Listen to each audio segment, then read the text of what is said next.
You will hear a lecturer talking to a group of agriculture students about a new method of growing crops. First, you have some time to look at all of the questions.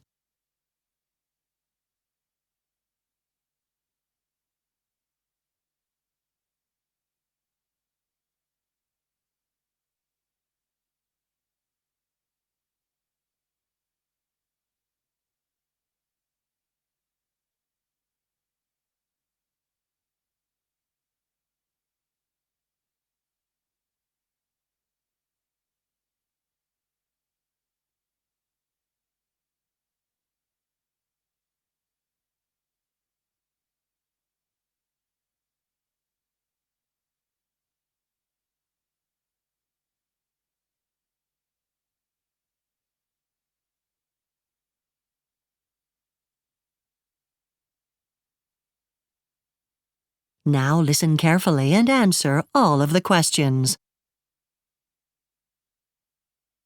So, in this final lecture on contemporary agricultural issues, I'd like to look at an idea that might solve many of the problems that we face today. First, let's recap on some of the dilemmas that farmers, that governments must deal with. OK, so the global population is rapidly expanding and there's insufficient space to grow the crops to feed all the people that will be around in, say, 2050.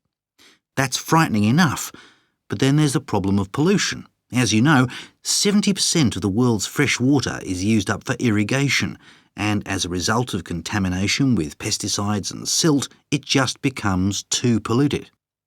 Then there's the fact that in order to mechanically harvest plants and export them by road or air, farming relies on huge quantities of oil. Well, this resource will eventually run out, and many people would say we can't afford to ignore that.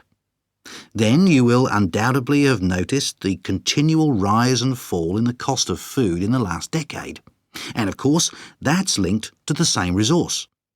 And finally, we know that our ecosystem has been severely affected by the great quantity of chemical fertilisers we've pumped and sprayed onto it. This approach to farming is clearly unsustainable. OK, so it's pretty clear what my views on traditional farming methods are. However, is there a convincing alternative? Well, the proposal I mentioned earlier is referred to as vertical farming. Sounds intriguing, doesn't it?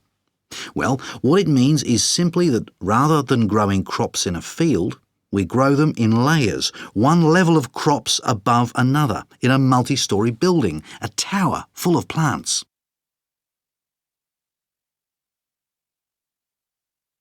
In places like Arizona, Denmark and Germany, we've already seen indoor farming techniques work. For example, aeroponics and hydroponics, both of which ensure the crops get exactly what they need. For a start, nutrients. The crops get exactly the right quantity and mix. It doesn't matter where these farms are situated, they're indoor, so external factors such as temperature and rainfall are irrelevant. So yes, the same applies to climatic disasters. Even if they occur, they won't destroy the crops, so things like drought or floods have no impact on harvests. What other advantages are there? Well, right now, governments and farmers are spending a fortune on pesticides, but if your crops are inside, the likelihood of them getting a disease is minimised. Lastly, there's a lot of recycling going on in this kind of farm, so another great advantage is that with this type of farming, we can minimise the amount of waste being generated. Of course, as with any new idea, there are criticisms and concerns. However, one thing that critics like to point out is the high cost of land in the city and say that it won't be economically viable to farm like this.